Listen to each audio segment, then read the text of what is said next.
Are you confused about buyer agent compensation, all the headlines out there, and what's going on in the real estate industry? Hi, I'm Jose Medina with Keller Williams, and today I'm here to talk to you about the tons of questions that I'm getting from concerned buyers, the questions I'm getting from concerned sellers, and to kind of answer what's going on really in the real estate industry.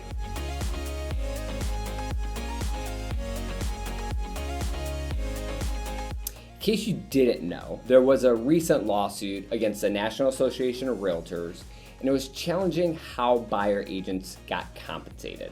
The outcome was that buyer agent compensation is no longer mandated. If you're looking at selling your house, I wanted to talk to you about 3 considerations that you might want to look at before listing. Consideration number 1, if you decide not to offer a buyer agent compensation, you could actually potentially be eliminating a large pool of buyers. Here's what I mean. We know that the vast majority of buyers, use a buyer agent during their process of buying the house for protection, for risk management, for all of the things. There's actually a very good chance that by not offering buyer agent compensation, those buyers may choose not to view your house. Not because your house isn't lovely, but because they no longer can afford to pay their agent out of their pocket. So potentially by not offering compensation, you could actually be eliminating the amount of buyers that are interested in your house. Consideration number 2 is that for buyers that do have the ability to pay for their own agent,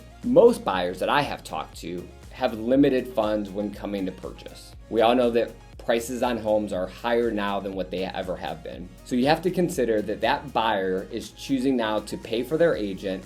That money has to come out of somewhere. So most times what I'm hearing from buyers is, look, I only have so much money to go around. I want my representation. And so what I'm going to do is discount how much I can afford to pay for the house because I value representation. So ultimately, you could be paying for compensation just in terms by getting a lower sell price on your house. Consideration number 3 to consider is all commissions negotiable. We all know that. By not offering a buyer agent compensation, what could happen is you can have an aggressive agent come in with an offer and still try to negotiate and actually negotiate for a fee that's actually higher than what you were originally thinking. So that's something to consider, is that it's another negotiation part of the contract. If this is all confusing, or if you're concerned about this, there's a lot of information out there and there's a lot of misinformation out there. And if you want someone to sit down and consult with you, talk you through pros, cons, how do I navigate this, what's best to net me the most amount of money when selling my house, I'd be happy to sit down and chat with you. Jose Medina with Keller Williams.